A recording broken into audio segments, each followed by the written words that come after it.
Tudo bem?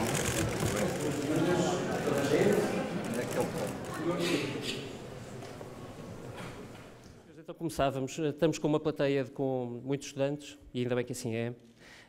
Nas presentes circunstâncias, queria perguntar-vos aos dois, e com as condições políticas que existem no país, queria perguntar-vos que tipo de políticas de empregabilidade é que a Câmara pode empreender hoje, e já agora queria colocá-los no papel de estudantes e perguntar-vos o que é que acham que um estudante hoje, nas presentes circunstâncias do país, pode fazer por si próprio para, quando sair desta universidade, ter emprego. Dr. António Costa.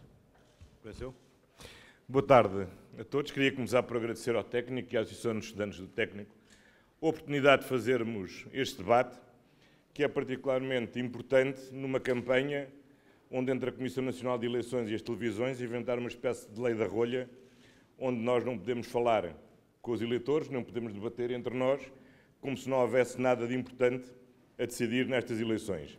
Acontece que há. Estas eleições servem não só para escolher uma equipa que governará a cidade de Lisboa nos próximos 4 anos, como serve também para fazer uma opção relativamente às políticas que devem ser seguidas ao longo dos próximos 4 anos. Eu acho que a primeira questão fundamental a saber é se podemos continuar em Lisboa a prosseguir uma política que procura diminuir a dívida, diminuir a carga fiscal, aumentar o investimento, aumentar os apoios sociais, os apoios à criação cultural, ou se vamos, ou também em Lisboa, adotar o estilo de política que tem sido adotado a nível nacional.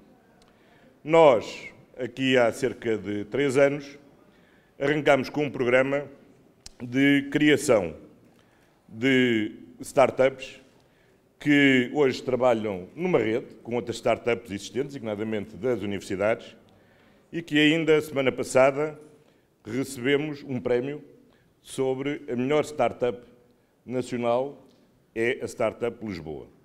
E esse programa, que tem vindo a alargar, em parceria com o ACS, com o IAPMEI, com o ISCTE, com o conjunto das universidades, visa responder a algo que é hoje premente.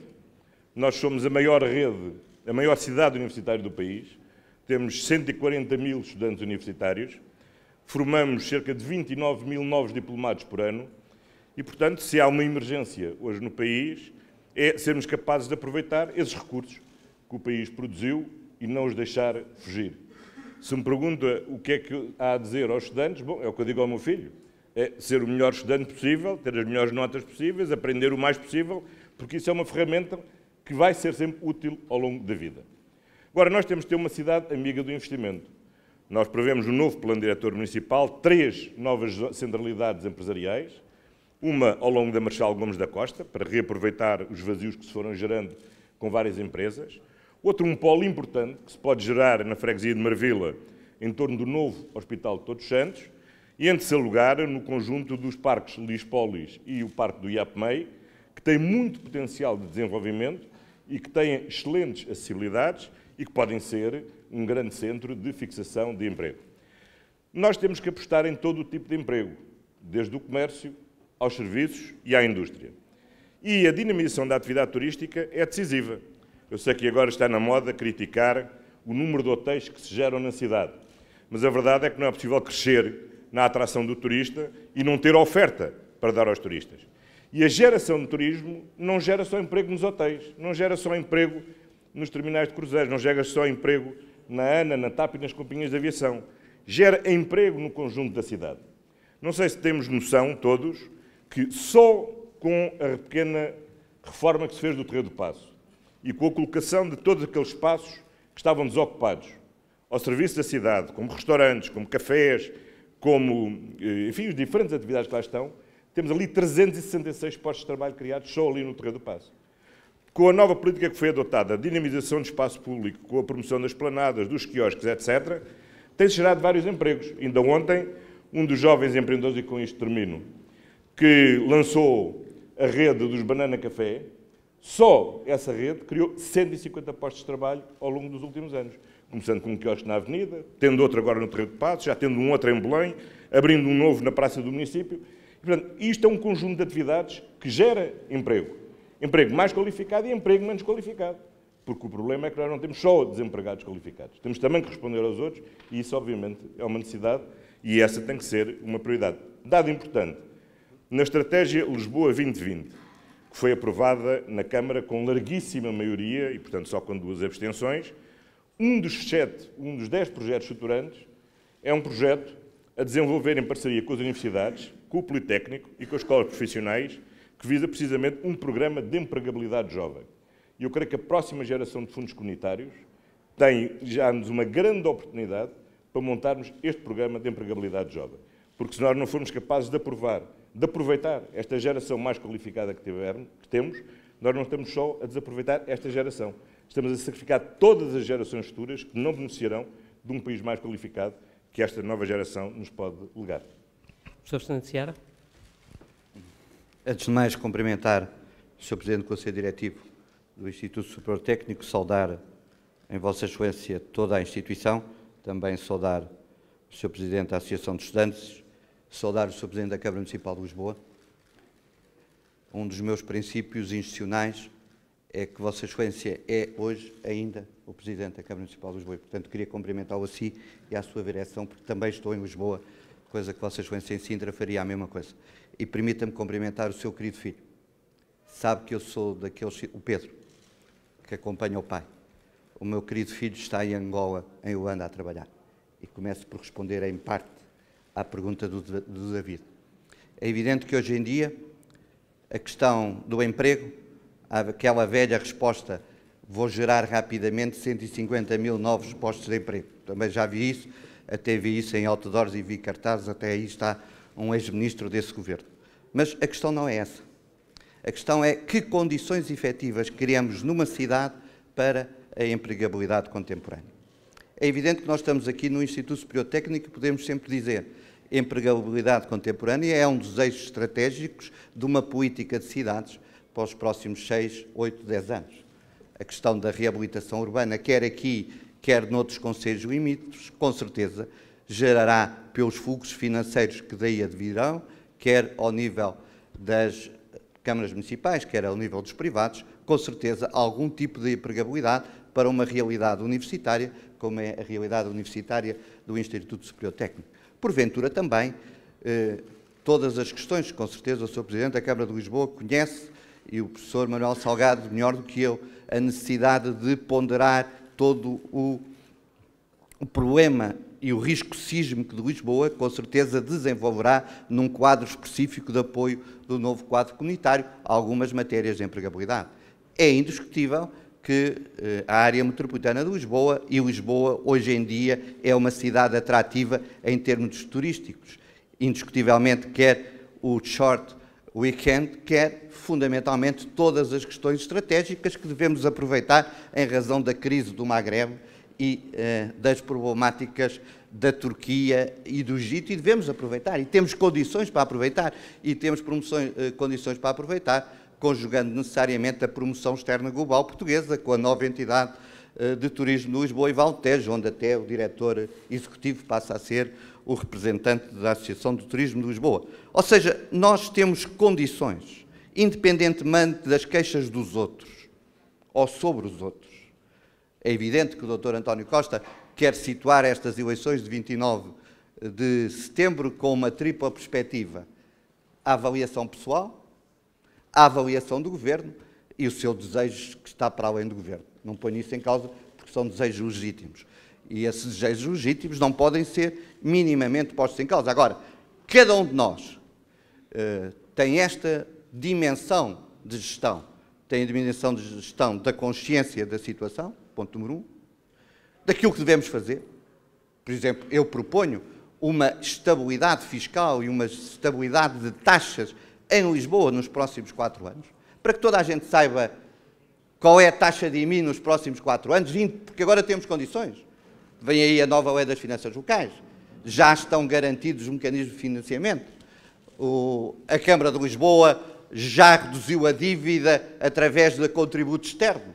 E bem, ainda bem que o Governo ajudou, para ser sincero, também gostava que me tivesse ajudado a mim, só ajudou assim, veja bem, um governo que é meu ajudá-lo a si, é uma realidade contemporânea e extravagante, e, portanto, é das situações extravagantes portuguesas. Agora, tudo isso dá-lhe o sorriso. E bem, o Dr. Rui Rico também tentou fazer, como sabe, não conseguiu. Vocês os dois, nessa matéria, têm uma coligação tática interessante. Mas ajuda-nos a perceber a estabilidade fiscal, ajuda a perceber isso. A estabilidade do regulamento de taxas, a estabilidade do regulamento da ocupação do espaço público, tudo isso. Mas queria dizer o seguinte: a Câmara de Lisboa, em alguns aspectos, nos últimos anos, fez um bom trabalho.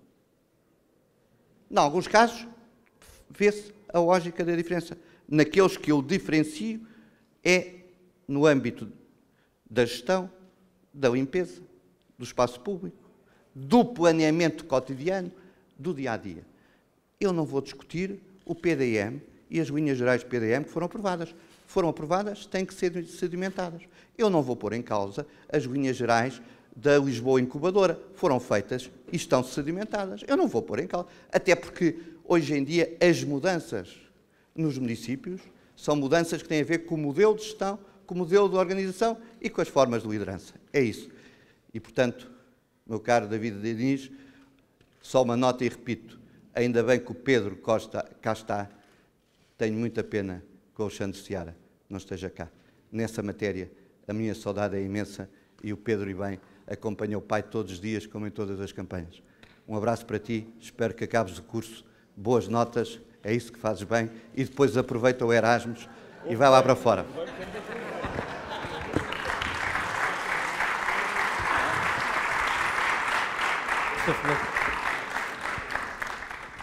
Deixa-me introduzir já um outro tema que estava marcado para este debate, tem a ver precisamente com a universidade, aproveitando a deixa do professor Fernando Seara, e perguntar-vos como é que a Câmara Municipal de Lisboa pode hoje interagir com as universidades e com os alunos para potenciar a economia, para potenciar a integração dos estudantes na sua economia. O Dr. António Costa já falou nas startups, é um novo mecanismo. Queria perguntar-lhe, enfim, dar-lhe outra pista para a resposta. A internacionalização ou a cooperação entre as universidades que já começámos a ver em Lisboa, até que ponto é que isso pode potenciar e ajudar a criar um contraciclo, tendo em conta o que nós conhecemos da situação nacional? Começo eu. Por ordem do Dr. António Costa, é bem. David, Lisboa, sabes qual é a concorrente de Lisboa no espaço da Península Ibérica a nível da universidade? Chama-se Barcelona, não é Madrid. Hoje em dia, a grande disputa é entre Lisboa e Barcelona naquilo que se chama a atratividade dos novos estudantes. Porventura, o Sr. Professor poderá corrigir-me, mas na última noção que tive do magnífico reitor da Universidade de Lisboa, este ano estarão à volta de 1.100, 1.200 estudantes Erasmus na Universidade. É evidente que nós temos esta capacidade e esta lógica de atratividade. Temos universidades no ranking das melhores universidades do espaço europeu. Certo? Temos. Em algumas áreas científicas, indiscutivelmente. Temos procura. Temos alguma procura. Temos uma cidade atrativa para esses estudantes. Em alguns casos, no meu entendimento, poderemos ter lógicas de propina diferenciadas. Faltam-nos duas realidades e dois aspectos fundamentais. Faltam-nos residências para esses estudantes universitários. Faltam-nos claramente residências, quer para esses, quer para os nossos. Quer para esses, quer para os nossos. E falta, porventura, uma lógica de promoção externa das universidades portuguesas, que se chama aquilo que, em alguns casos, nós aprendemos, nós, alguns pais que tivemos os filhos nessas situações, que é a lógica da conjugação propina-alojamento. Propina-alojamento. O que falta, porventura, aqui, e nesse aspecto o município de Lisboa pode ser pioneiro, falta-nos aqui um elemento de conjugação e um elemento de cooperação estratégica entre a Universidade e a Câmara Municipal de Lisboa. A Câmara Municipal de Lisboa, e sublinho, o parque de estacionamento que, salvo erro, ontem ou anteontem foi aqui inaugurado, cumprimento. Agora, eu acho que nessa matéria, a Universidade independentemente do técnico. Eu acho que o Sr. Professor pode-me corrigir à vontade. Eu acho que as melhores residências do técnico estão no Tagus Park. Pronto, eu acho que... peço desculpa, mas é a sensação que tenho. Também a minha sensação académica do que ouço amigos do meu querido filho. Mas, porventura, nesta matéria e na definição estratégica, David, eu acho que a Câmara de Lisboa, as universidades de Lisboa, poderiam desenvolver um elemento de atratividade que é muito interessante, que Barcelona está a fazer. Porventura, com todas as dimensões de Barcelona e que algumas universidades de Barcelona estão a suscitar. Propina-alojamento.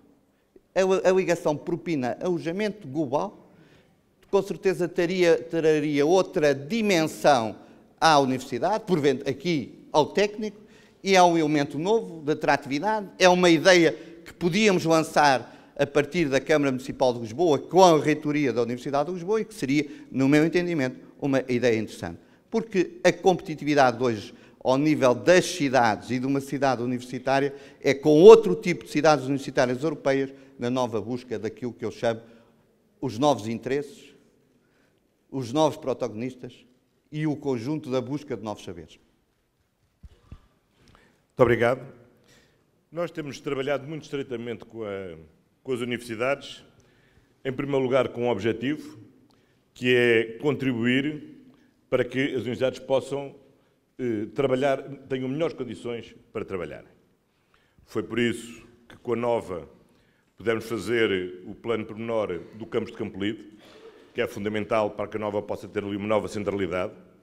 Com a Nova trabalhámos no desenvolvimento da Colina de Santana, que é um projeto muito importante para criar um centro de inovação e investigação de ponta em matéria de conhecimento, em particular nas áreas das biomédicas.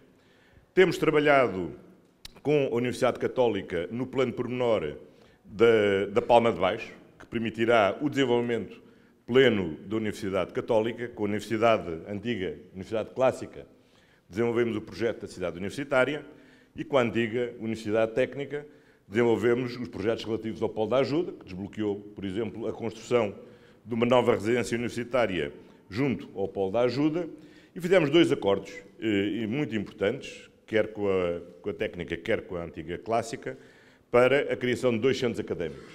Com a Técnica aqui ao lado, no Arco do Cego, e que vai ser um serviço particularmente destinado, por razões geográficas, que não seja, aos alunos do Instituto Superior Técnico, e o Caleidoscópio com a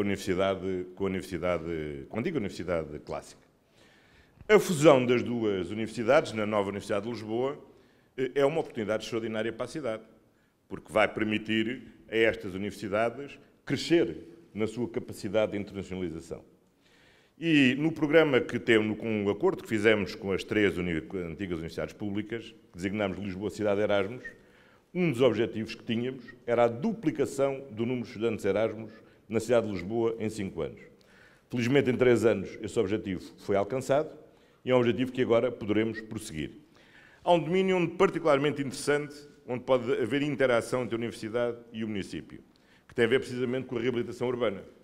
E neste momento, não sei se é a técnica, se é o técnico, tem, por exemplo, no Largo do Intendente, em desenvolvimento, a construção de uma nova grande residência universitária que vai permitir reabilitar um dos grandes edifícios do Intendente, que estava absolutamente desqualificado e degradado. E esse trabalho é um trabalho decisivo. Por fim, no documento Lisboa Estratégia 2020, que foi elaborado com fortíssima participação das universidades, um dos objetivos estratégicos, que também foi aprovado pela Câmara como objetivos estratégicos, por exemplo, programa estruturante, é um duplo: a Lisboa Cidade de Erasmus, ou seja, a mobilização de fundos para a reabilitação, tendo em vista a construção de residências universitárias, ou a colocalização, que é uma ambição enorme, e que depende sobretudo da universidade, embora estejamos com a universidade nessa luta, a colocalização de um polo do Instituto Europeu de Investigação e Tecnologia. Está neste momento, aliás, aberta uma oferta. Sei que a Universidade de Lisboa está a trabalhar ativamente para poder apresentar uma proposta.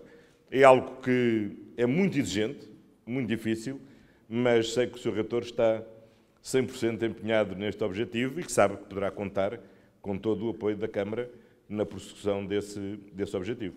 E, portanto, a vivência dessa realidade universitária para Lisboa é decisiva. E, de facto, nós, com a pulverização das universidades um pouco por toda a cidade, as pessoas acabam por não ter a percepção de Lisboa como uma cidade universitária. Agora, a verdade é esta. Somos a maior cidade universitária do país, uma das maiores da Península Ibérica, se não da Europa. E essa interação é fundamental para a cidade e, estou certo, também para a universidade. Por fim, há um outro projeto que temos estado a desenvolver, que chamamos Campos do Mar, e que temos trabalhado em conjunto com o Secretário de Estado da Política do Mar, que visa não criar uma nova instituição, mas potenciar, através de uma rede, o estudo e a investigação sobre o mar nos diferentes domínios. E aquilo que nós podemos verificar é que praticamente não há nenhum estabelecimento de ensino superior em Lisboa que, direta ou não indiretamente, esteja a fazer investigação que é útil para a política do mar.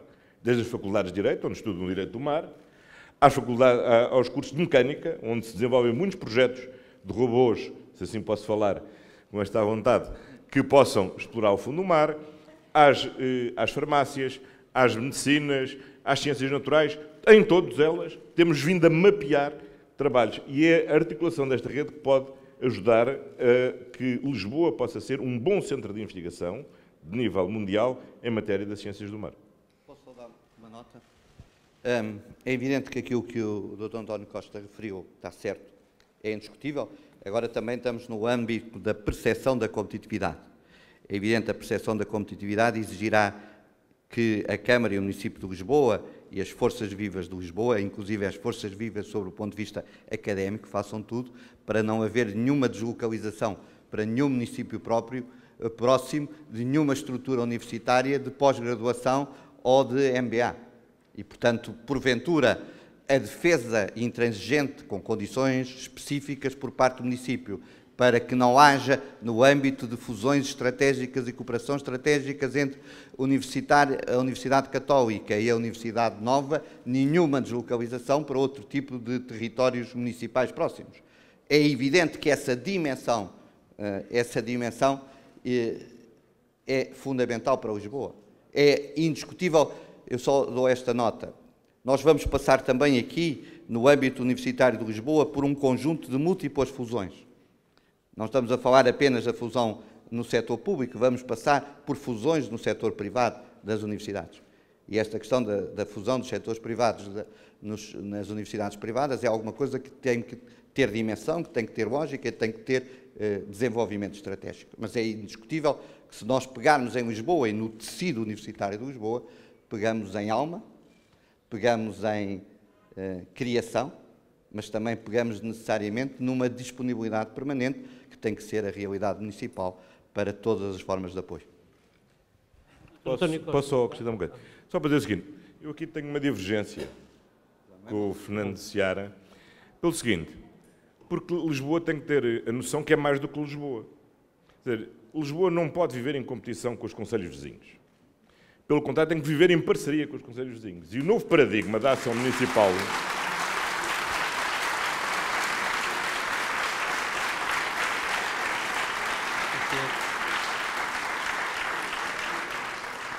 O novo paradigma da ação municipal tem que ser necessariamente assente na cooperação e na parceria. Se a Câmara de Cascais compra a antiga quinta do Colégio Inglês, em frente à praia de Carcavelos, e a disponibiliza gratuitamente à Universidade Nova e à Universidade Católica para aí instalar o Lisbon MBA, bom, Lisboa não tem que competir. É importante para Lisboa que o Lisbon MBA possa crescer. Se conseguir crescer e ter condições para crescer na cidade de Lisboa, excelente. Se o conseguir fazer no Tagus Park, excelente. Se o conseguir fazer em Carcavelos, excelente. Se o conseguisse fazer em Sintra, excelente também. Agora, o que é importante é que não saia de Lisboa esta realidade extraordinária que é o Lisbon MBA e que tem permitido atrair para Lisboa e qualificar um MBA de Lisboa entre os melhores de nível europeu. Lisboa é uma cidade pequena, fisicamente. Tem 80 agora com o alargamento, tem 82,3 km². É muito pequeno.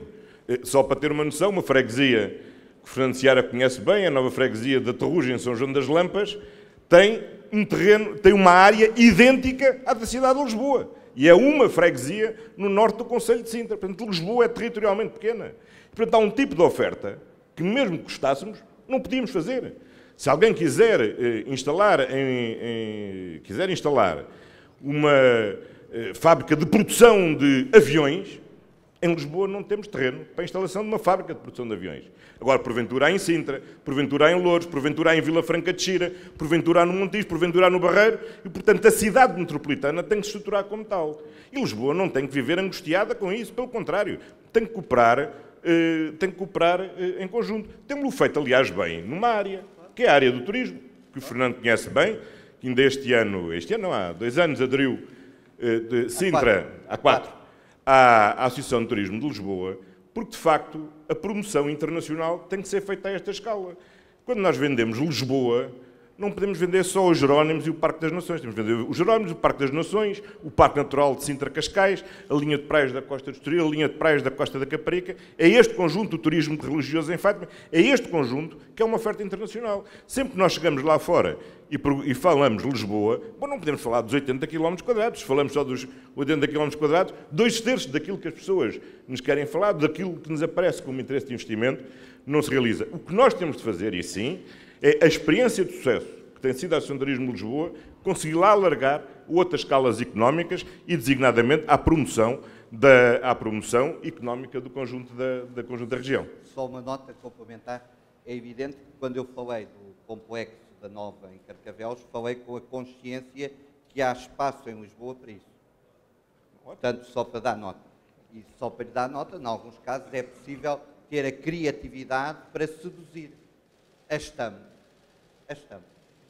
Pode, nessas matérias, em vez de querer desenvolver outro tipo de situações numa famosa colina que o António já citou, pensar nessas matérias para algum espaço de excelência de Lisboa. É evidente que eu tenho, só para lhe dar nota, eu tenho a noção precisa de que a minha competitividade em Lisboa é que as outras competitividades dos arcos da banana da Península Ibérica e da Península Itálica. Isso eu tenho a noção precisa. É evidente que eu tenho a noção precisa que Sintra é o conjunto, em termos de área, de Lisboa, mais Oeiras, mais Cascais, mais Amadora, mais Odivelas, mais 1/3 de Louros. Não tenho dúvidas. É evidente que eu, em Sintra, tenho esta dimensão e tive sempre essa dimensão estratégica.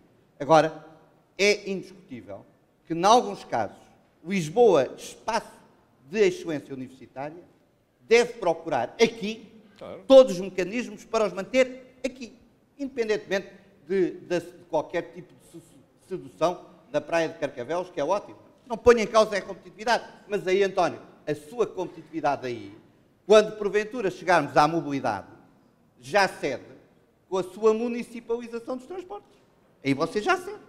É a municipalização dos transportes que impedirá os jovens do MBA de Carcavelos a suscitar qualquer tipo de benefício, a não ser que crie um passo social específico para eles em articulação com a CP e com a REFER, que é também importante. Agora, eu acho que nessa matéria, se for ver alguns polos universitários de desenvolvimento estratégico, situam-se no limiar das cidades. No limiar das cidades. E o limiar das cidades, o técnico já está a refletir internamente, pelo que sei, pela chamada deslocalização para o Tagus Park. Já está a refletir sobre essa matéria, internamente, sobre o ponto de vista do seu desenvolvimento estratégico. E sei que está a fazê-lo internamente e não entrando aqui em considerações, magnífico professor, sobre estas questões. Olha, só queria acrescentar o seguinte, é que eu acho que essa complementariedade temos tido, aliás, resultados bastante curiosos. E temos registado, até bastante recentemente, é a deslocalização para Lisboa de várias empresas que se tinham localizado fora de Lisboa. Isso por várias razões. Primeiro, porque, de facto, essa coroa envolvente da cidade de Lisboa urbanizou-se pouco e suburbanizou-se muito. E, de facto, hoje é muito difícil ser atrativo para ter quadros a viverem em campos que têm muito verde à volta, mas depois onde não há um restaurante, onde não há um café, onde não há uma loja para para, assim, enfim, para visitar, e a verdade é que muitos têm... Dou-lhe só um exemplo, para não ser muito complicado. É o caso da Microsoft, que ainda este ano se mudou precisamente de Oeiras para Lisboa. E porquê? Porque encontrou em Lisboa cidade. Como muita gente se interessar... Já visitou a Startup Lisboa? Já. E falou com os jovens estrangeiros que lá estão. Muito interessante é que disseram-lhe com certeza o mesmo disseram a mim. Muitos disseram assim, quando nós fizemos a startup na Rua da Prata, eles disseram, mas que disparate, mas quem é que vai querer abrir empresas na Baixa? As empresas já fugiram todas da Baixa. Agora, os novos empreendedores quiseram precisamente ir para a Baixa. E porquê é que quiseram ir para a Baixa?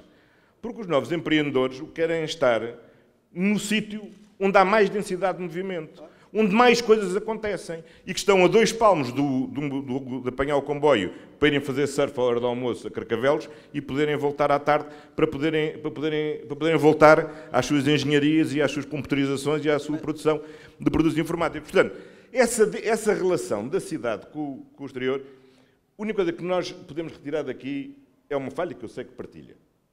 Acho eu, pelo menos partilhava. É que... Não mudei de opinião em nada. Não mudei de opinião em nada. O que há uma lacuna enorme nisto tudo é não termos uma área metropolitana que seja uma área metropolitana à séria.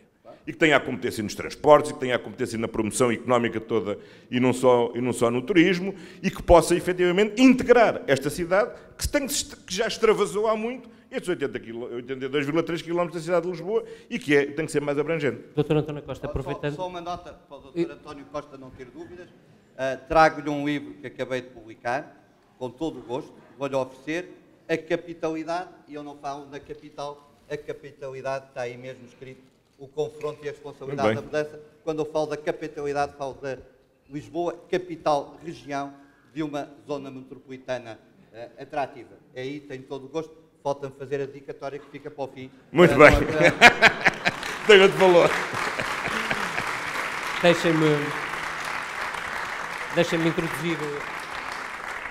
Deixem-me introduzir um outro tema, porque o debate, enfim, isso é ótimo, é a primeira vez que temos esta oportunidade, mas era bom que fosse um debate móvel e eu queria introduzir precisamente o debate da mobilidade, visto que estava a falar da comunidade intermunicipal. Não, aqui é a área metropolitana. Na área metropolitana. Você é que já está nos territórios pequenos. Vamos alargar o debate. Perguntar-vos o que é que pode ser feito e em que medida é que o que pode ser feito precisa de convencer o Governo a mudar alguma coisa nessa área. Começo eu agora? Dr. António Costa, sim. Muito bem. Bom, este eu creio, do que tenho ouvido o professor Franciara dizer, creio que é mesmo o grande tema de divergência, visto que eu acho que hoje não se pode falar de mobilidade. Mais do que mobilidade, há 2 outros conceitos que são fundamentais. Que é o conceito de acessibilidade, que o que importa é que a cidade seja acessível. E, em segundo lugar, não ignorar que o problema da acessibilidade é hoje uma peça fundamental de uma questão de fundo que tem a ver com a sustentabilidade das cidades. As cidades são o maior desafio que a humanidade enfrenta nas próximas décadas é o desafio das alterações climáticas. E o desafio das alterações climáticas vence-se ou perde-se nas cidades, visto que 70% dos gases de efeito de estufa são emitidos nas cidades. E sabemos quais são as fontes de emissão. Metade tem a ver com a baixa eficiência energética dos edifícios e a outra metade tem a ver com o automóvel. E, portanto, nós vamos assistir, nas próximas décadas, a uma revolução em matéria de acessibilidade nas cidades. E essa revolução passa pela mudança do paradigma em matéria de acessibilidade. E essa revolução deve ser feita desejavelmente de uma forma tranquila, para que não seja traumática. Isso passa, em primeiro lugar, por quê? Promoção do transporte público. E para que isso aconteça é necessário retirar os transportes públicos da mão do Governo e devolvê-las às autarquias. À escala metropolitana e, no nosso caso concreto, também à escala da cidade. Porque a cidade de Lisboa...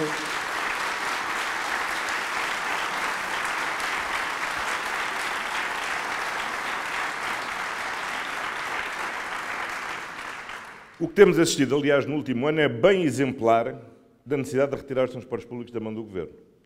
Numa altura em que as famílias mais necessitavam de aliviar o seu orçamento mensal, em que o país mais necessitava, para a redução do seu déficit externo, diminuir a importação de combustíveis, visto que metade da nossa fatura externa é a fatura energética. O que nós devíamos estar a assistir é uma promoção ativa do transporte público. Ora, o que tem-se assistido é ao contrário. Os números recentemente divulgados não deixam dúvidas. Na área metropolitana de Lisboa, no último ano, perderam-se 34 milhões de passageiros. Na cidade de Lisboa, só o metro perdeu 11 milhões de passageiros. E porquê?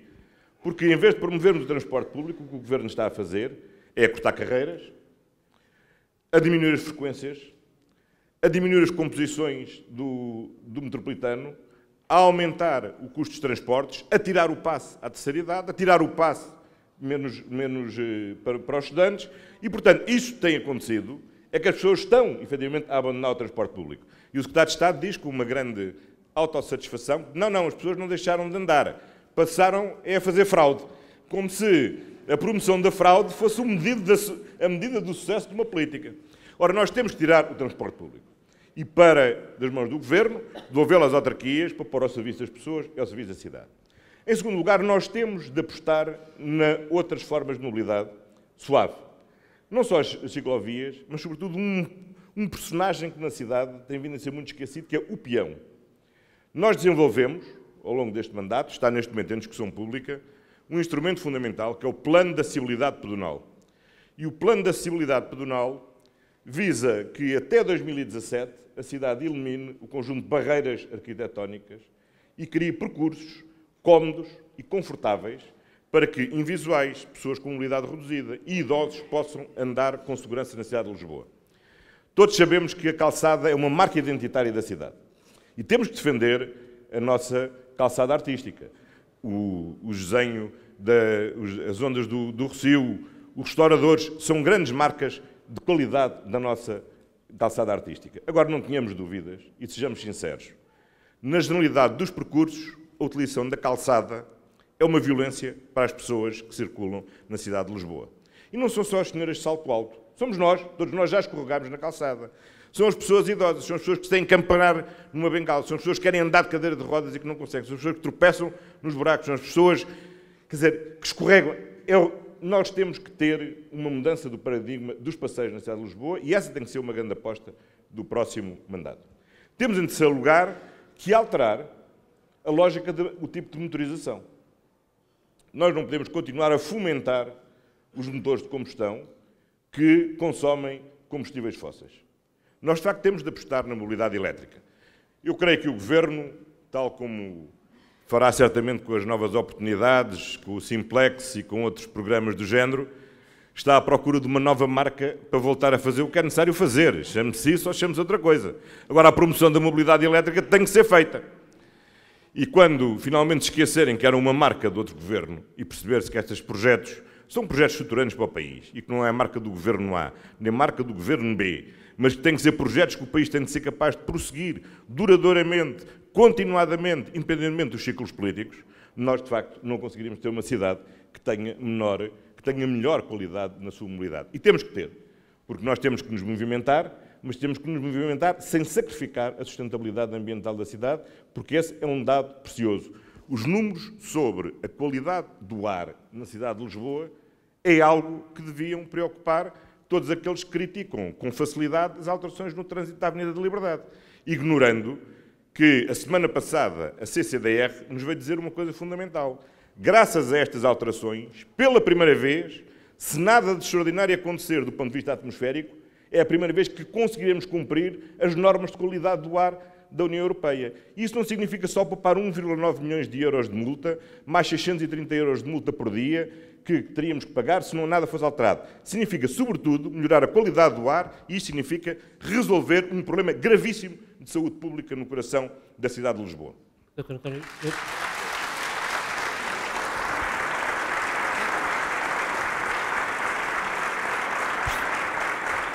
Professor Fernando Seara, o Dr. António Costa disse, pré-anunciou aqui uma divergência específica maior sobre este ponto. Queria perguntar se é assim. A nossa divergência é o meu conhecimento fora de Lisboa das questões da mobilidade. E, portanto, eu tenho conhecimento fora de Lisboa. Fora de Lisboa, ajudando-me a perceber Lisboa. Só para lhe dar nota, o Dr. António Costa fala aqui muito bem. Vocês sabem que o metropolitano nunca poderia, tal e um ex-ministro das Obras Públicas, poderá confirmar. que eu ouvi numa discussão sobre mobilidade na Presidência da República no tempo do Dr. Jorge Sampaio. O metropolitano nunca podia chegar a Queluz. Agentes de Queluz tinham o mesmo direito de ver chegar o metropolitano como as pessoas da Amadora, à Reboeira. Não vamos explicar porque é que chegou à Reboeira. Podemos explicar um dia. Mas tem o mesmo direito, numa lógica metropolitana e, se quiser, de círculo exterior interessante. Mas não podia, porque já nesse tempo, como hoje, a linha de Sintra gera o cash flow fundamental para a CP. E, portanto, nós temos que pensar toda a estratégia metropolitana de transporte. Eu, por exemplo, como o Dr. António Costa sabe, defendo uma rede de transportes escolares na área metropolitana norte de Lisboa. Não tem lógica nenhuma eu ter que ter uma rede em Sintra de Casal de Câmara e não poder ter articulação com Odivelas ou ter consigo nas freguesias norte. É possível. É possível desencadear mecanismos de cooperação estratégica metropolitana firme. Basta haver uma autoridade metropolitana de transportes exigente, cumpridora e que tenha capacidade de relação com os municípios. É indiscutível que qualquer um de nós quer ao nível pedonal aquilo que o Dr. António Costa deixou cair, que nenhum peão tropece em buraco. Esta é a questão central. É Lisboa. Tropece e antes de tropeçar, escorrega. Portanto, o tropeçar pressupõe escorrega. É evidente que, em alguns casos, você sabe, como eu, que Lisboa tem muito buraco em muito passeio. E, portanto, aumenta a capacidade de escorregar. Logo, aumenta a capacidade de tropeçar. Há capacidade para fazer isso todos os dias. Agora, eu vou-lhe ser sincero. Se há pouco defendi uma estabilidade normativa ao nível do PDE, uma estabilidade normativa ao nível das taxas e situações similares, também lhe digo, defendo uma estabilidade ao nível do trânsito. Uma estabilidade de 8 anos. Uma pessoa chegou à Avenida da Liberdade, mudou. Nas laterais, não consegue acertar. Ali nas laterais, Dr. António Costa, aquilo está feito para os chofés privados. Só eles é que acertam à primeira. Mas se for aos Olivais, também houve mudança de trânsito nos Olivais, de repente. Se vier aqui, a esta zona, ruas sentido único passaram a ter duplo sentido. É preciso que o município, a variação, independentemente dos contributos científicos de cada um dos professores que tomou conta do setor da mobilidade, tenham a consciência da estabilidade do trânsito em Lisboa. E a estabilidade do trânsito em Lisboa é um bem fundamental para os lisboetas. Como você aceitará? Uma pessoa, para aqueles desgraçados que não têm GPS, por vezes andam 45 minutos à volta das laterais da Avenida da Liberdade para acertar onde vão. Mas depois tem que se mudar as coisas cirúrgicas porque o taxista não consegue tirar o cliente do hotel e faz o cliente do hotel perder o avião porque demorou 45 minutos a sair. Portanto, tem aqui umas coisas complicadas, cotidianas, que têm a ver com as questões. Agora, eu não defendo a municipalização. Não defendo. Como você sabe, como não mudo de opinião e mantenho as minhas opiniões estáveis, sempre defendi a metropolização dos transportes, sempre. Sempre defendi que os municípios deviam ter um papel ativo no conjunto dos operadores rodoviários do seu espaço e do espaço limite. Sempre defendi. Você ouviu, sabe qual é a minha opinião e, portanto, não vale a pena iludir-me sobre essa matéria. Com certeza você já falou com a Câmara da Amadora por causa do metropolitano, e bem, e sobre a Carris digo-lhe o que é que tem que haver. Tem que haver articulação de percursos entre a Carris e o metropolitano. Também lhe digo o seguinte, tem que haver responsabilidade municipal aqui em Lisboa, como nos outros municípios da área metropolitana, no preço dos bilhetes. No preço dos bilhetes. E tem que haver nessa matéria uma cooperação efetiva entre qualquer governo e qualquer município. E aí dou-lhe razão total. Em alguns casos não tem razão nenhuma não haver uma cooperação, mas como você sabe, isso já vem de anteriores governos, não foi só este que adquiriu. Portanto, é a chamada incapacidade por usucapião permanente resultante da ocupação de um espaço ministerial que não chega a nenhuma conclusão para efeitos de cooperação. É essa a realidade ao nível da mobilidade. Não há mobilidade de ideias e não havendo mobilidade de ideias há estrangulamento, há engarrafamento e estamos todos assim de 4 em 4 anos assim, olha, estou de acordo. Municipalização, estou de acordo. é caro para a social. Estou de acordo. Custa 2,80 € doar Camões ao cemitério dos Prazeres. Que exagero. Só custa mais 1,5 € de táxi. Há aqui questões que têm a ver connosco. E connosco significa, eu que sou dinossauro e você que é pós-dinossauro, temos capacidade para nos entendermos. É só isso que queria dizer e temos ambos os contributos necessários para isso. Meus senhores.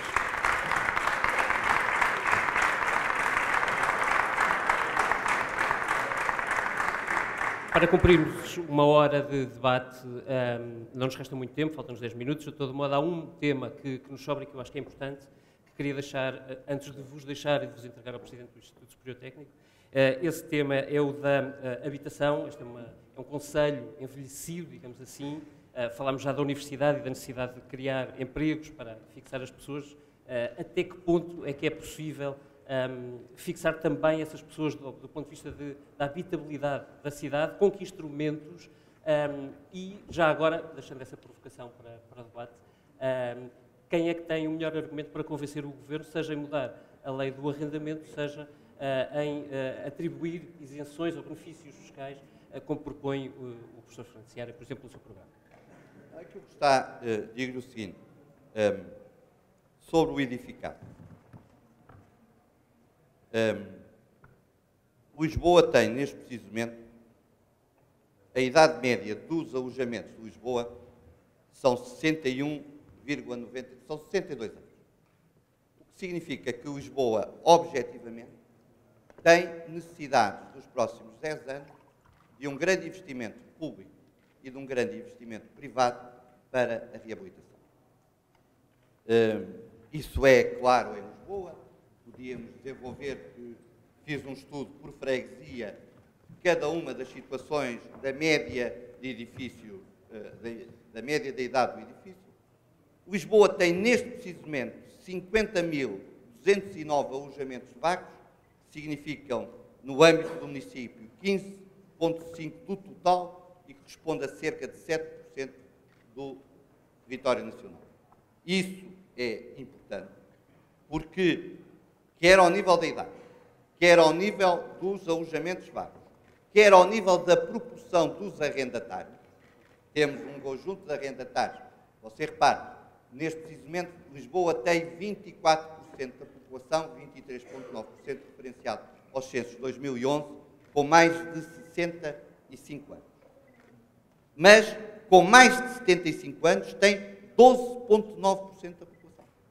E estes 12,9% da população, no meu entendimento, por exemplo, exigem que o Governo e a Câmara também rapidamente tenham uma reflexão sobre a lei do arrendamento, tenham uma reflexão sobre o Regulamento Municipal de Apoio às Rendas, porventura aumentando o valor, tenham um conjunto de consciência, em primeiro lugar, da situação dos prédios a necessitar de obras muito urgentes ou rápidas. Porventura, o Dr. António Costa, e bem, desenvolverá estrategicamente o aumento rápido do conjunto das obras coercivas em Lisboa. Isso significa verba. Significando verba, significa necessidade de disponibilidade de tesouraria. Significando disponibilidade de tesouraria, significa afectação de recursos municipais para essa matéria. Portanto, penso que aquilo que está subjacente à consciência objetiva dos números é uma das prioridades em Lisboa, necessariamente tem que ser essa prioridade, e essa prioridade significa a afectação de verba, mesmo em parceria com o Governo, procurando, no âmbito do novo quadro financeiro, afetar para Lisboa mais verbas, quer seja num Jéssica 2 ou num Jéssica 3, seja estrategicamente. Agora, nós temos que ter consciência desta realidade, ao nível número de anos de alojamento, alojamentos vagos e estrutura etária da população. Eu costumo dizer o seguinte, depois do estudo que fiz, Lisboa entre os 65 e mais anos tem mais gente do que Lisboa entre os 0,14 e os 15,24 atualmente. E isso é que é uma realidade que importa que para os próximos 10, 15 anos, com certeza, qualquer município e qualquer liderança, qualquer um dos dois, assumirá que Lisboa tem que chamar mais gente, para chamar mais gente tem que criar mecanismos de educação, creches e jardins de infância a maior número, ao lado criar mecanismos de residências para idosos que resolva alguns destes problemas que estão aqui identificados e que a análise objetiva não nos deixa iludir. Eu acho que apoio social e a questão da reabilitação urbana em Lisboa são os dois eixos estratégicos que afetarão grande parte dos orçamentos municipais de Lisboa para os próximos 8 anos. Muito obrigado, Dr. António Costa. E pedir se fosse sintético, porque ainda há mais uma pergunta até a intervenção final. Portanto, deixe-me só agradecer. Eu tenho que sair rapidamente, sou substituído em melhor pelo Presidente do Conselho Diretivo. Depois mando-lhe por escrito, então, a minha resposta. Ora bem, o país viveu durante 40 anos num modelo em que o crédito financiava primeiro a construção e depois a compra de casa própria. E, portanto, toda a política de habitação assentou na compra de casa própria e na construção nova. Isso esvaziou a cidade de Lisboa e fez crescer em manchas de óleo toda a área metropolitana. A Seara assistiu bem ao que aconteceu no Conselho de Sintra ao longo destes anos. A crise do crédito mudou o paradigma. Porque significa que vamos regressar ao acesso à habitação por via do arrendamento e, certamente, fomentar a reabilitação urbana. Já na última década, houve uma inversão relativamente àquilo que acontecia continuadamente desde a década de 60. Foi pela primeira vez que registámos, já no censo de 2011, um aumento do número de famílias a viver na cidade de Lisboa. E este é um movimento que temos que acelerar. E temos que acelerar, sobretudo, com 2 instrumentos, vejo eu. Ou 3 instrumentos. Bom, em primeiro lugar, continuar a manter Lisboa, tornar Lisboa atratível do ponto de vista fiscal. Nós hoje temos, e as pessoas vão sentir isso na carteira no próximo ano, a taxa de IRS mais baixa do país, visto dos 5% da coleta, 2,5% que são para o município, 2,5% são devolvidos às pessoas. É o mais baixo de toda a área metropolitana. Nenhum concelho tem este nível na área metropolitana. Em segundo lugar, temos o IMI mais baixo de toda a área metropolitana. E, portanto, isso é importante para a atração de pessoas. Em segundo lugar, melhores equipamentos sociais. Nós vamos chegar ao final deste ano com a rede de creches concluída, com os 2.500 lugares nas creches que faltavam na cidade de Lisboa, ficam assegurados. Temos com o programa Escola Nova, reabilitámos já metade das escolas da cidade de Lisboa e criámos 9 escolas novas e todos os anos abrimos novas salas de jardins de infância. Isto é muito importante. Quando uma família quer decidir onde se fixa, tem que fazer contas. Tem que fazer contas não só ao valor da renda, e aí dificilmente, por muito que seja a política de habitação, o metro quadrado em Lisboa pode ser inferior ao metro quadrado do Cacém, mas, de facto, se nós acrescentarmos a isso o custo dos transportes, que é mais baixo, o IMI que é mais baixo, o IRS que é mais baixo, a creche que é boa, o jardim de infância que é bom, a escola que é bom, a proximidade, isso gera, obviamente, uma atratividade grande para a cidade de Lisboa. Mas temos depois que criar uma nova geração de políticas de habitação. Todos os municípios da área metropolitana investiram brutalmente para erradicar essa chaga social chamada barracas. Foi um esforço brutal que foi feito até 2000, 2001. E isso deixou pesadas heranças financeiras. Hoje, os 300 milhões de dívida bancária do município de Lisboa já só são dívida resultante da execução do programa PER. Todo o resto da dívida foi paga. Mas isto significa que durante anos não foi possível lançar uma nova geração de políticas. E hoje temos condições para o fazer. E temos que o fazer, por um lado, mobilizando o património municipal. Nós temos tido experiências extremamente positivas. Nos programas de venda para jovens, conseguimos alienar cerca de 900 fogos ao longo destes 4 anos para jovens. No programa de renda convencionada, conseguimos colocar cerca de 424 fogos de renda convencionada para jovens. Conseguimos completar os projetos que estavam paralisados em Entrecampos da Apolo Jovem e estamos em vias de concluir, se o empreiteiro, entretanto, se aguentar até ao fim, o último programa Apolo Jovem, que é o do Martim Muniz. E não está fácil, porque o empreiteiro, de facto, está em condições difíceis. Mas temos que dar um salto. E esse salto passa, precisamente, pelo subsídio municipal de arrendamento. Foi uma inovação para poder responder às situações de carência social onde não temos habitação disponível e que está, precisamente, aliás, a decorrer neste momento o período para concurso e onde as pessoas se podem inscrever. Mas temos, sobretudo, de mobilizar o esforço de reabilitação urbana. Só uma nota. Fizeram bem porque copiaram de Sintra. Portanto, já antecipou. Não estou a dizer com esse sentido crítico, estou a dizer, em alguns casos, Lisboa, e bem, aproveitou alguns ensinamentos estratégicos sociais que outros municípios vizinhos fizeram e, portanto, cumprimento. Muito obrigado. Olha, não sabia, mas ainda bem, aí está uma boa ideia. Significa que há boas ideias em todo sítio, Fernando. Isso é bom. Mas em matéria de reabilitação, há 3 novos programas que tínhamos de lançar. Um está pronto, em parceria com a indústria, que é o programa que designámos Renove, que é a criação de um cabaz de produtos e materiais a preços acessíveis para fazer pequenas obras de reabilitação urbana. Em segundo lugar, o programa Reabite. De facto, Lisboa tem de passar a conseguir utilizar os mecanismos das obras coercivas. Não podemos fazer de uma forma generalizada e limitada, mas hoje temos capacidade financeira para o poder fazer seletivamente. E devemos fazer relativamente a imóveis que tenham grande visibilidade, portanto possam ter um bom efeito pedagógico para toda a gente. Em segundo lugar, em locais estratégicos. E, em terceiro lugar, em locais onde nós tenhamos possibilidade de recuperar o investimento que fazemos numa propriedade privada com o dinheiro dos contribuintes, porque não há nenhuma razão para que sejam os contribuintes a pagar a valorização patrimonial de uma determinada pessoa. Último lugar e o mais importante. A próxima geração de fundos comunitários dá-nos uma oportunidade extraordinária que não podemos perder.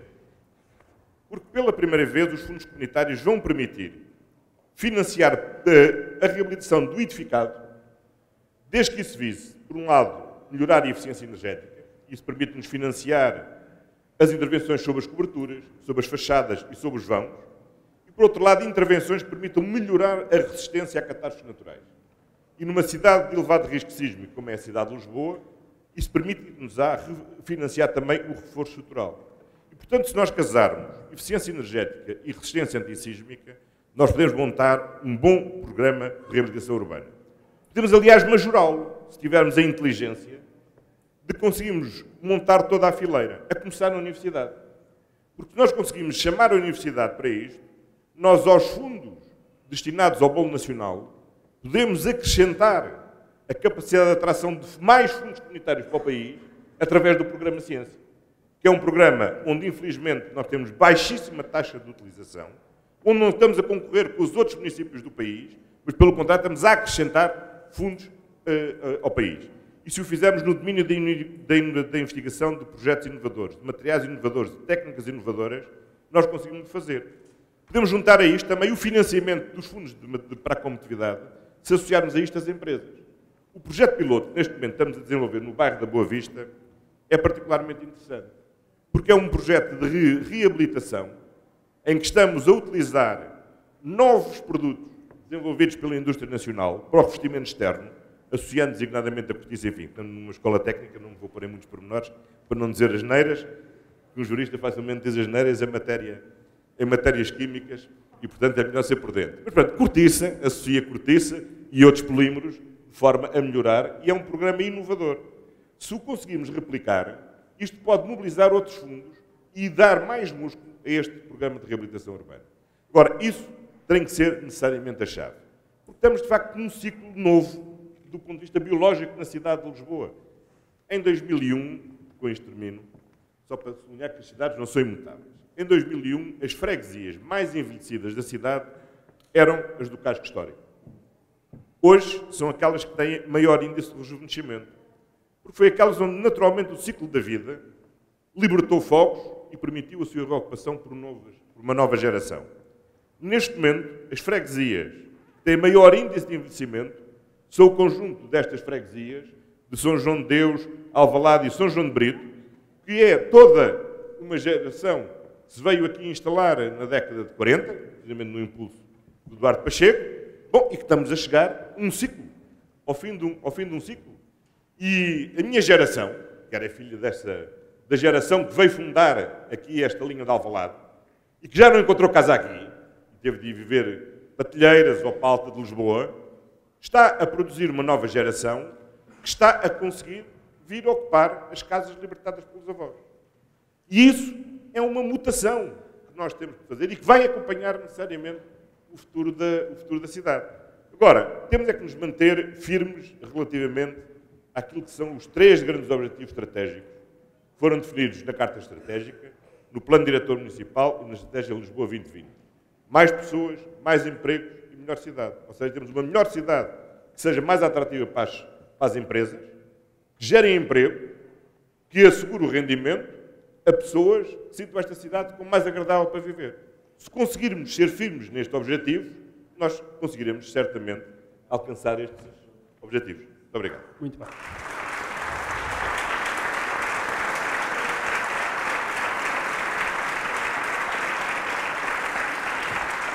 Ora bem, nós aproximamos, ou aliás estamos na hora em que tínhamos previsto o final do debate, e nós aqui no técnico temos a fama e o proveito de cumprir horários, mas sendo este um dos poucos debates, vamos só tentar usar o tempo da melhor forma possível. Estava agora planeado, portanto, a Associação dos Estudantes do Instituto Superior Técnico teve um papel essencial na organização deste debate.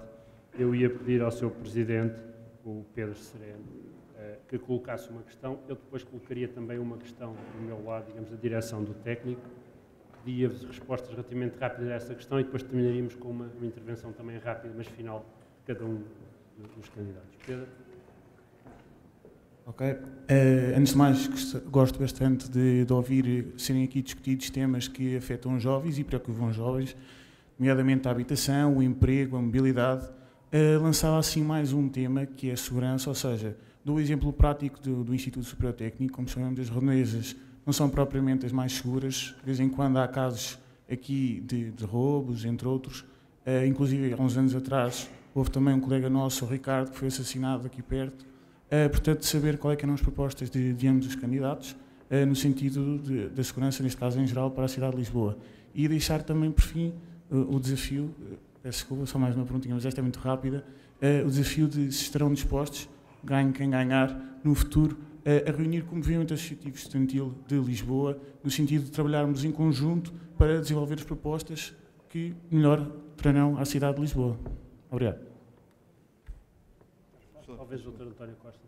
Não queria fazer uma pergunta? Queria, mas como as perguntas são muito ortogonais, muito respondemos rapidamente. Só para dar, respondendo ao Sr. Presidente da Associação dos Estudantes, com certeza em Lisboa estará em funcionamento um Conselho Municipal de Juventude que concretiza e efetiva esses mecanismos de articulação entre a estrutura associativa juvenil e universitária de Lisboa e o município de Lisboa. Nessa matéria há órgãos gestionais, resultam de lei própria e com certeza tenho a convicção de que em Lisboa existirá em pleno funcionamento o Conselho Municipal de Juventude. Portanto, qualquer que seja o resultado do dia 29 de setembro, qualquer Presidente de Câmara tem a obrigação de pôr a funcionar com regularidade os mecanismos que determinam o funcionamento e a institucionalização do Conselho Municipal da Juventude, e esse será o órgão, com certeza, de ponderação dos interesses dos jovens, quer dos jovens universitários, quer dos jovens do ensino secundário.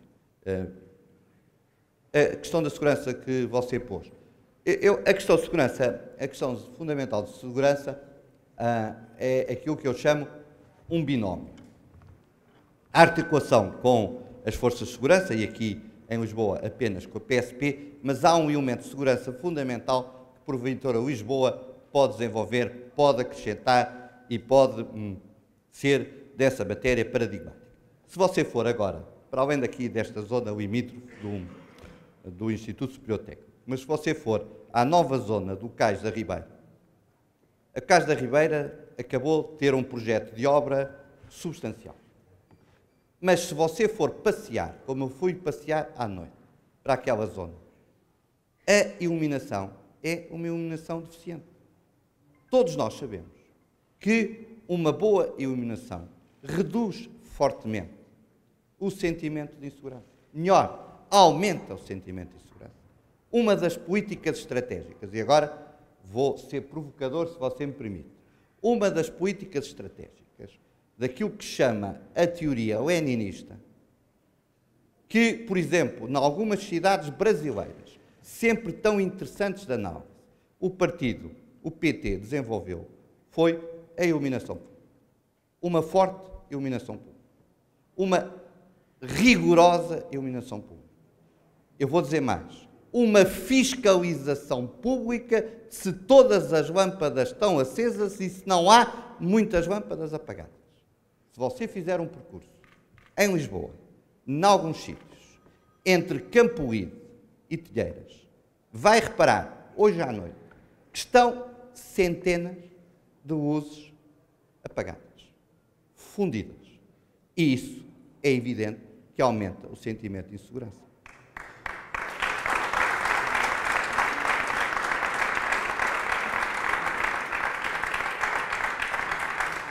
Não haja dúvidas que, quanto mais iluminação houver, é evidente que tem que se ponderar, hoje em dia, tudo isso com a Câmara, as freguesias nas novas competências a partir da entrada em vigor e com a concessionária. Mas é evidente que Lisboa, em alguns casos, uma mais forte iluminação, meu caro, diminui o sentimento e a percepção de insegurança. Se você, eu ainda há poucos dias vim aqui a um jantar de anos, mesmo ao pé do teu instituto. Se você for ver, à noite, porventura por esses factos, a iluminação é reduzida.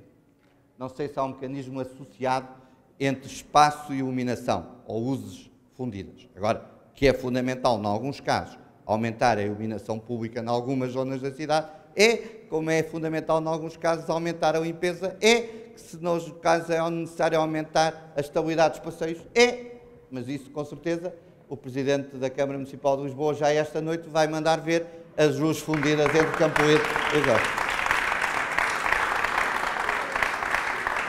Dr. António Costa. Mas isso é claro que vou, como professor Fernando Seara já é Presidente de Câmara há 12 anos, sabe que metade da nossa atividade é responder às queixas que nos chegam, mesmo da oposição.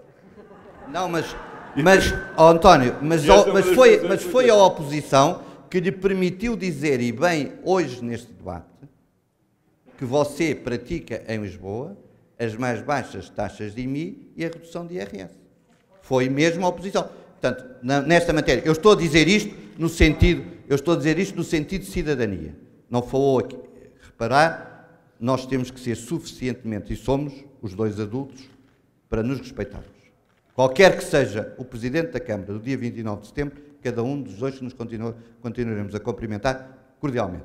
Temos visões diferentes, perspectivas são diferentes. E até festejaremos em conjunto os golos. Festejaremos tudo em conjunto. Festejaremos tudo em conjunto.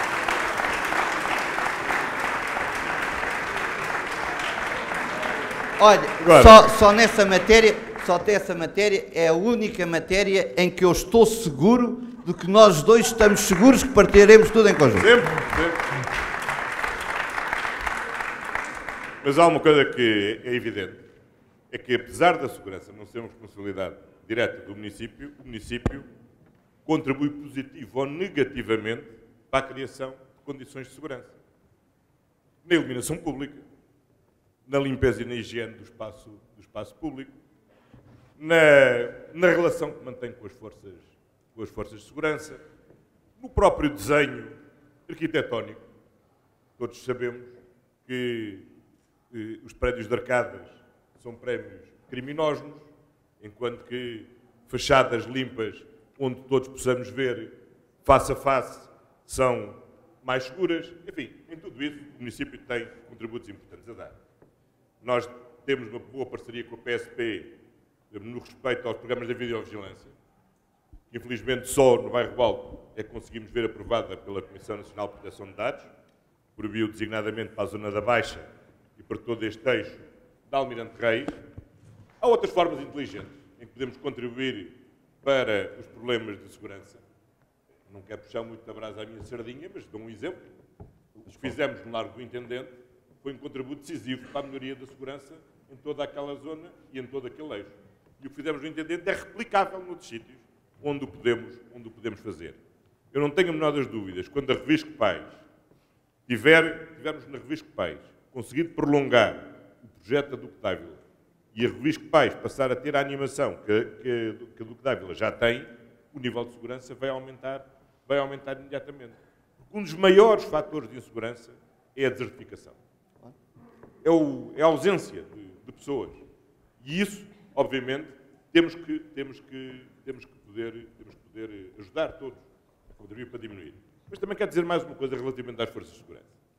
Eu acho que há uma grande passividade na reforma do dispositivo policial na cidade de Lisboa. Eu devo ser um dos poucos presidentes de Câmara que tenho dito publicamente que nós não ganhamos nada em ter o número de esquadras que temos na cidade de Lisboa. Nós ganhávamos muito mais se tivéssemos mais polícias na rua, a policiar a rua, e menos polícias a guardarem as esquadras e fechados dentro das esquadras agarrados ao computador.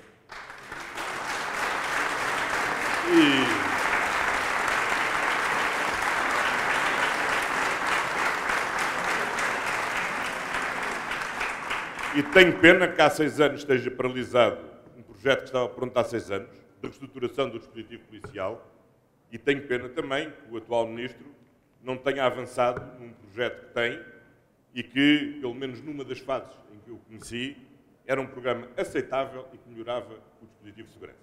Estou convencido que quis aguardar pelo decurso das eleições autárquicas para o poder implementar, mas tenho esperança que, passadas estas eleições, o implemente, porque, de facto, mais polícias na rua, isso sim, contribui para melhorar o sentimento de segurança e não a proximidade da esquadra.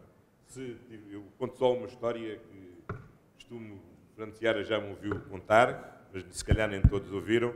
Eu, quando casei, a primeira casa onde vivi era em Carnide, mesmo em frente à esquadra da polícia. E uma noite, acordámos à meia da noite e demos conta que alguém estava a tentar arrombar a porta. Liguei para a esquadra. Disse, olha, estamos aqui a tentar arrombar a porta. E do outro lado, o senhor disse, bom, eu não tenho aqui ninguém para mandar aí. Disse, bom, mas eu estou a falar do outro lado da rua. Eu disse, bom, mas eu estou cá sozinho, não posso deixar a esquadra. Então o que é que eu faço? Tenho uma arma em casa. Eu disse, não tenho arma nenhuma em casa. Não tenho arma nenhuma em casa. Então, olha, faça barulho, pode ser que eles fujam. E assim foi. Fizemos barulho e, de facto, fugiram. E, portanto, eu aí aprendi. Uma esquadra à porta não resolve nada. Polícia na rua, pronta a atuar, serve para muito.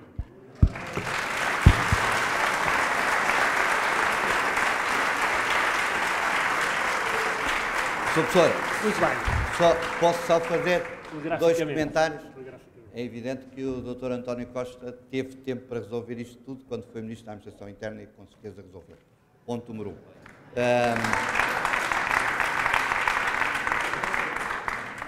1. Teve tempo, portanto, uma nota... Deixa para eu responder ou vais dizer outra? Mas eu respondo às duas. Então, respondo lá esta já, pronto. Não, de facto tive tempo. E, portanto, o plano que eu disse que estava há 6 anos pronto, deixei-o pronto. Mas como eu, na altura, de facto, não me dediquei só à Câmara ao município de Lisboa, porque tive que ir inaugurar, designadamente, alguns postos de GNR no Conselho de Sintra. Claro. Certamente te lembras.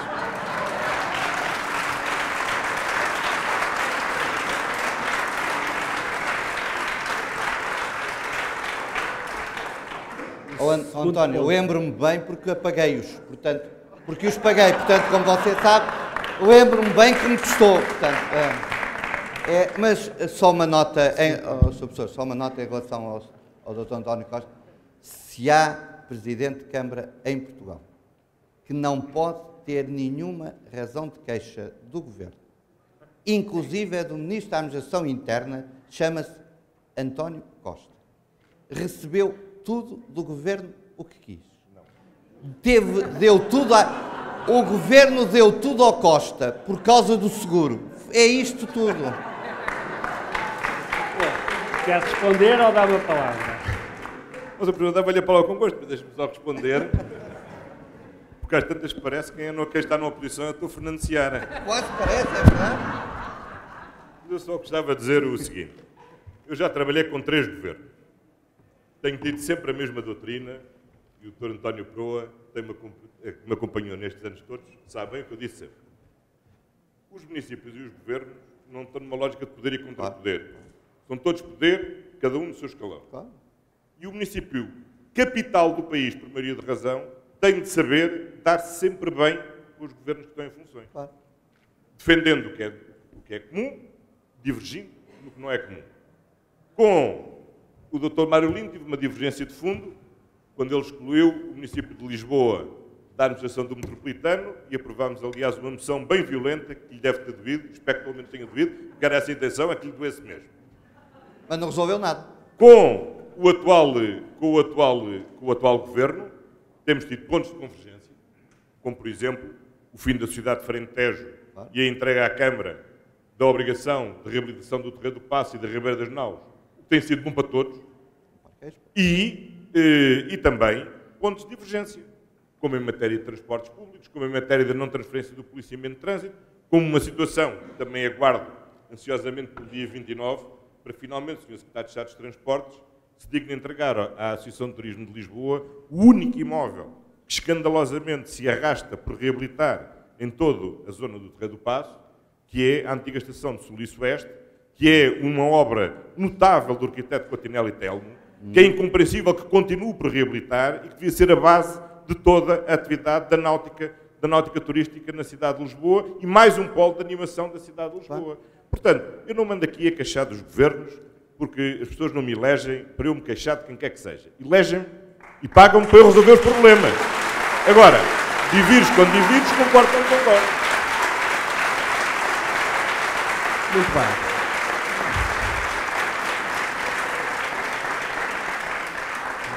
Eu só para dar nota, eu não me queixo de nada, constato.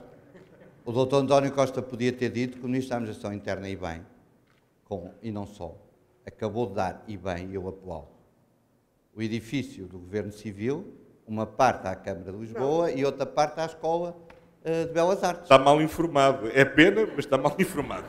Mas eu depois informo no fim. Não foi assim.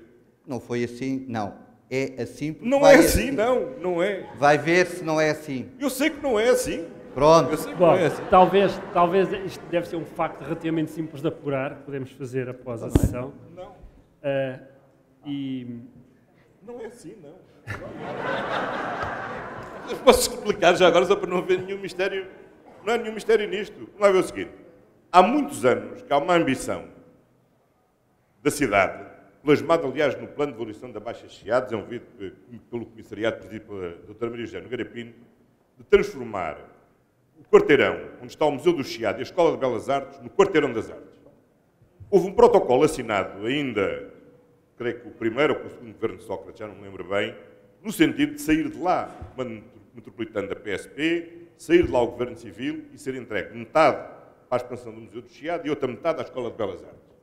Esse governo não cumpriu, o novo governo não cumpriu e as coisas estavam paralisadas. Com a extinção do governo civil, o Ministério da Administração Interna foi lá instalar a Secretaria-Geral. E não se conseguia resolver o problema porque estava lá a Secretaria-Geral.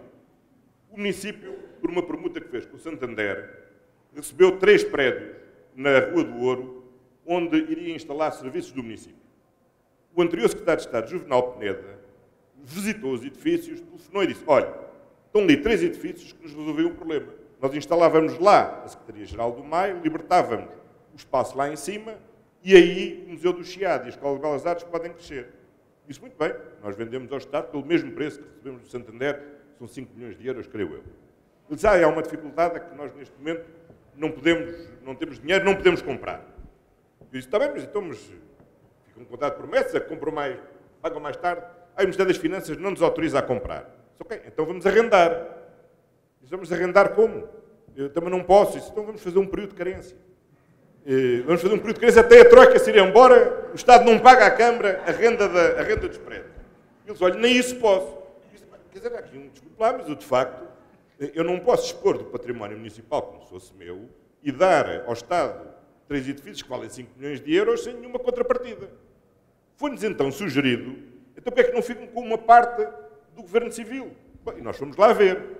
Acontece que, além do Museu do Chiado e da Escola de Belas Artes, a PSP também já tirou de lá o Comete Lis, mas quer ficar lá com o Museu da PSP. Bom, e às tantas queriam que trocássemos 3 edifícios de 5 milhões de euros por meia dúzia de salas, que nós, aliás, não tínhamos vontade de ter, convém que se note. Bom, e portanto, fizemos, aliás, uma reunião a semana passada, em que estive eu, o Sr. Reitor da Universidade de Lisboa, o Sr. Ministro da Administração Interna, o novo Secretário de Estado da Administração Interna, o Sr. Secretário de Estado da Cultura, onde ficou acordado é o seguinte: o edifício lá de cima ficará para o Museu do Chiado e para a Escola de Belas Artes e a Câmara Municipal de Lisboa, não terá lá nada. Nós vamos ceder os 3 edifícios ao Ministério da Administração Interna. ficou de se fazer um trabalho para o Ministério da Administração Interna, juntamente com a Direção-Geral do Património, encontrar qualquer imóvel do Estado, em que nós tínhamos algum interesse, diga-se de passagem, que possa servir de contrapartida para a utilização desses edifícios. Portanto, ninguém nos ofereceu nada. Nós também não podemos oferecer nada. Estamos simplesmente a fazer aquilo que é normal entre duas entidades, que é negociar, para ver como é que podemos disponibilizar um edifício que é útil para o MAI, que resolve um problema do Chiado e que é importante para a cidade. Temos, de facto, ali o Quarteirão das Artes, mas ninguém nos deu nada, nem nos vai dar nada. Desculpem o pormenor da explicação, mas é porque não houvesse dúvida.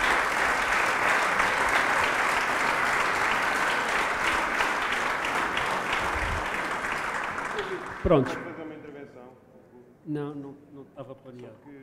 Que acho que devia ficar marcado que este debate, que é injusto ser focado apenas em dois candidatos à Câmara e do debate não se estender aos restantes candidatos, e que é lamentável da parte da Associação de Estudantes que convocou este debate não ter convocado os outros candidatos.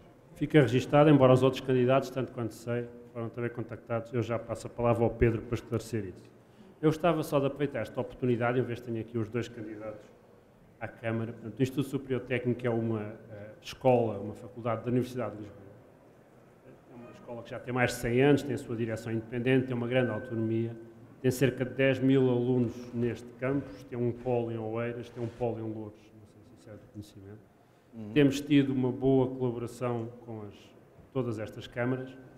E a pergunta que eu coloco tem um pouco a ver com isto. É natural que Lisboa, pela sua atratividade, pela sua centralidade, pela sua dimensão, tenha, talvez, em alguns aspectos, menos agressividade nas benesses, nas relações, nos benefícios que possa ou queira dar, quer às universidades, quer a outras instituições. Não se ouve? Por outro lado, nós acabámos, por exemplo, de inaugurar em Oeiras uma residência, que teve um forte apoio da Câmara Municipal e do Tagus Parque ali. Aqui em Lisboa gerimos duas residências, a residência Duarte Pacheco na Expo e uma outra residência para professores aqui perto. E também gostaríamos de incentivar a criação de startups aqui na zona envolvente, porque a Startup Lisboa e a Lispolis são interessantes, mas a verdade é que aqui é que nós temos 10 mil alunos e empreendedorismo tecnológico tem outras características que implicam que estejam à volta de um polo tecnológico. Portanto, a pergunta que faria aos dois candidatos era qual é a disponibilidade e que iniciativas concretas é que acham que podem vir a existir no futuro, no sentido, de facto, de usar esta centralidade do Instituto Superior Técnico para criar aqui, para aumentar o impacto na cidade. Obviamente, houve a recente acordo com o Arco Cego, onde pretendemos criar um centro para toda a Lisboa, mas é importante, de facto, termos condições para residências na vizinhança e também para o estabelecimento de empresas em filosofias semelhantes à da Startup Lisboa, mas numa localização mais próxima. Portanto, esta é a pergunta que eu vos fazia e depois de uma resposta a esta pergunta, darei a oportunidade a cada um de vocês de fazer uma intervenção final para encerrarmos este debate.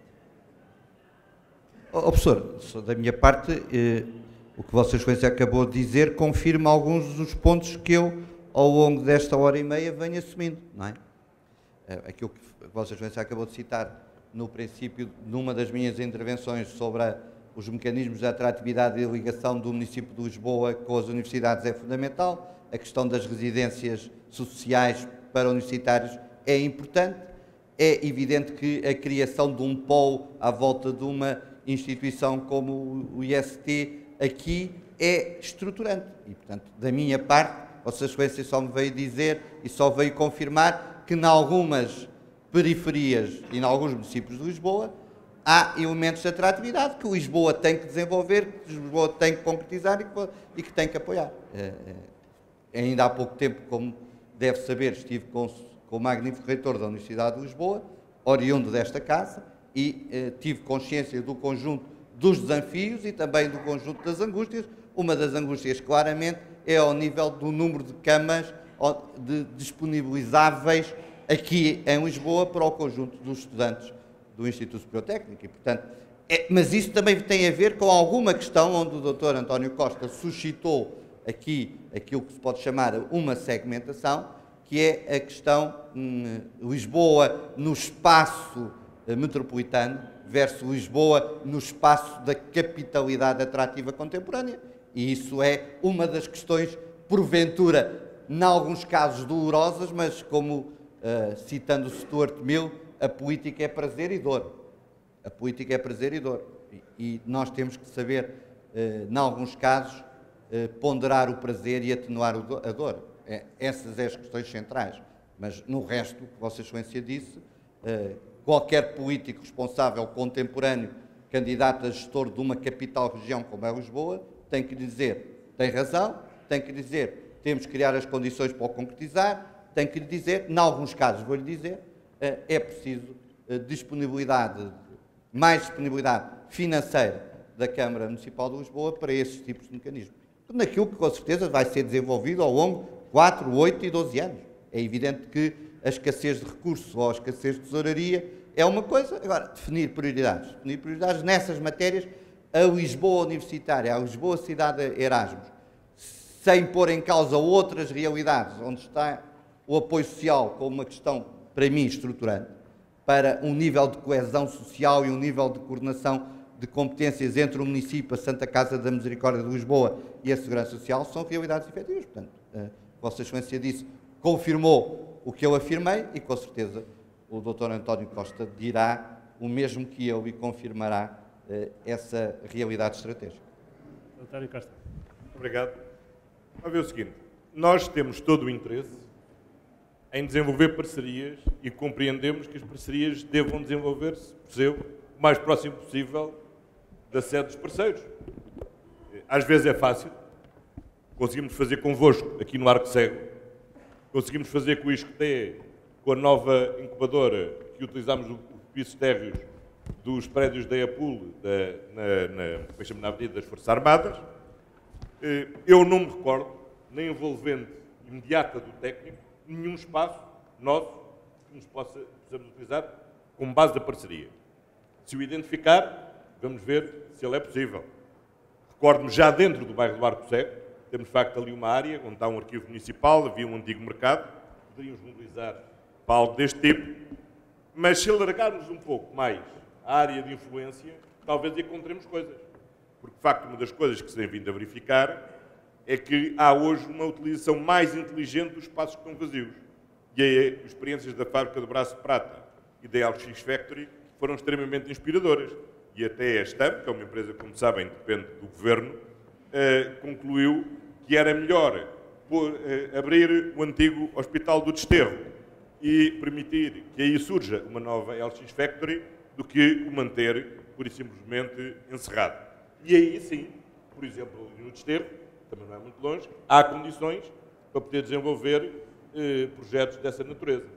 Nós próprios temos insistido com o Estado e é uma das possibilidades que colocámos em cima da mesa, como contrapartida dos tais 3 edifícios para o Ministério da Administração Interna, que o Estado nos cedesse à antiga escola Afonso Domingos, que estava condenada pela terceira travessia, que felizmente não vai haver, e que estava totalmente equipada com laboratórios, com oficinas, como grande escola profissional, e que possamos utilizar parte para o realojamento dos bombeiros do Beato e a outra parte para poder ser uma incubadora de base mais industrial.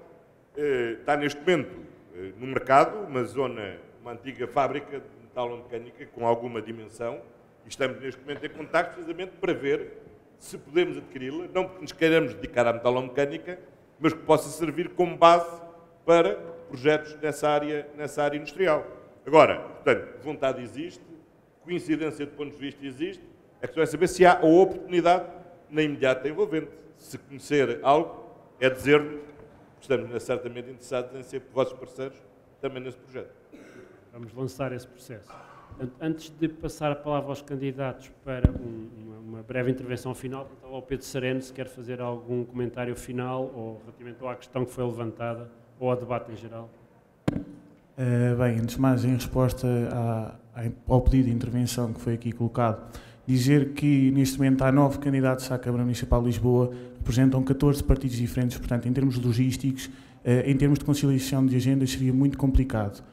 Ainda assim, a Associação dos Estudantes lançou convites a todos estes candidatos, inclusive já tivemos o prazer de reunir também com o candidato João Ferreira, do partido CDU, e com a candidata Ana Drago, do Bloco de Esquerda, e já reunimos com eles, apresentámos a nossa proposta autárquica, de maneira que também pudemos expor todos estes assuntos que foram aqui debatidos e as preocupações dos estudantes hoje em dia. Em jeito de finalização também, queria agradecer, antes de mais, a amabilidade de terem aceito ambos os candidatos de estarem aqui presentes para este debate.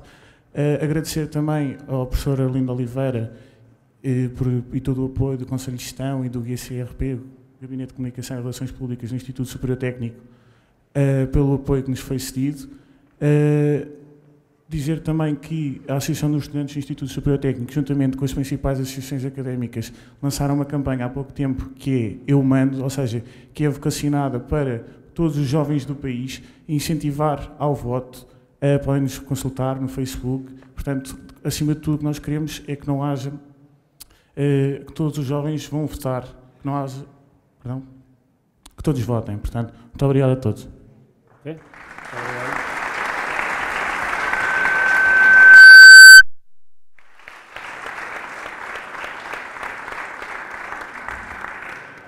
Pronto, e então dava a palavra aos candidatos, talvez uma intervenção não superior a 3 minutos para mantermos aqui dentro da agenda. Começava pelo Dr. António Costa, que penso que iniciou. Bom, queria mais uma vez agradecer à Associação dos Estudantes do Instituto Superior Técnico e ao Instituto Superior Técnico terem proporcionado este debate. Eu acho que uma das piores coisas desta campanha eleitoral é não irmos ter debates, nem termos uma cobertura normal desta campanha eleitoral, porque as eleições nunca estão decididas à partida, só se decidem no momento dos votos. E decidem-se em função das propostas que uns e outros apresentam, do confronto de ideias. Acho que hoje foi particularmente agradável este confronto de ideias e ajudei a esclarecer melhor algumas das coisas que tinha ouvido e também algumas ideias que espero me possam inspirar e ajudar a fazer melhor. Eu convido todos a lerem o nosso programa de candidatura. Sei que não está na moda ler programas, mas eu continuo a acreditar que a essência dos programas é um instrumento importante, porque aqui é que estão os compromissos que nós assumimos, é em função disto que devemos ser avaliados se cumprimos, se não cumprimos, se executamos, se não executamos. É um documento relativamente extenso, que procura articular 5 eixos fundamentais. Temos um novo modelo de governo mais próximo, uma sociedade mais próxima, assim na participação dos cidadãos, na parceria com as instituições e com maior descentralização para as juntas de freguesia, mas também a maior descentralização do Estado no município, designadamente dos transportes públicos, uma cidade mais empreendedora, que seja amiga do investimento, do comércio e do turismo e que tenha um grande programa de empregabilidade dirigido em particular aos jovens, uma cidade mais inclusiva e que aposte designadamente num novo plano de acessibilidade pedonal que liberte as pessoas de estarem aprisionadas com medo de circularem na rua com o estado dos nossos pavimentos, que tenha uma nova geração de políticas de habitação, uma cidade mais sustentável, que tenha um modelo de mobilidade mais racional, que aposte na reabilitação urbana e naqueles 3 novos programas de reabilitação urbana de que falei, e uma cidade também mais global, que possa efetivamente afirmar-se mais no espaço global. E aí o turismo é importante e há um equipamento decisivo, que é termos um novo centro de congressos no coração da cidade. Nós estamos entre os 10 maiores destinos mundiais para turismo de congressos e podemos chegar aos 3 primeiros lugares se tivermos no centro da cidade um novo centro de congressos. E uma outra marca que eu acho que devíamos fixar no nosso calendário para assinalar os 600 anos do início da expansão marítima portuguesa, que assinalaremos em 2015, que é termos um grande polo do Museu da Marinha, dedicado exclusivamente à temática dos descobrimentos na Ribeira das Naus. O país, infelizmente, perdeu a oportunidade de, em vez de fazer um novo Museu dos Coches, fazer um novo Museu dos Descobrimentos, que teria sido certamente mais interessante. Não foi essa a decisão do Estado, enfim, dos vários governos que decidiram o contrário, mas não podemos continuar sem ter um museu que conte aquilo que foi o maior contributo do país, até hoje, para o conjunto da humanidade, e que celebra a descoberta em toda a sua dimensão, do conhecimento científico que permitiram as descobertas, a narrativa da própria descoberta e as descobertas que as descobertas permitiram, do que conhecemos de outros povos, de outras culturas, do que conhecemos da fauna, do que enriquecemos relativamente aos conhecimentos da botânica, reconhecimento da técnica, e essa coisa fantástica foi a produção de um bem cultural inestimável, que é a nossa língua, que é só uma das maiores línguas de comunicação em todo o mundo e uma ponte de ligação que atravessa todos os continentes e combina a nossa identidade de uma forma tão extraordinária, que vai da morna ao fado e ao samba, e isso é de facto algo que nos afirma como uma cidade global e de facto uma grande capital da lusofonia. E 2015 devia ser o momento para termos esse polo do Museu da Marinha dedicado aos descobrimentos em plena Ribeira das Neves.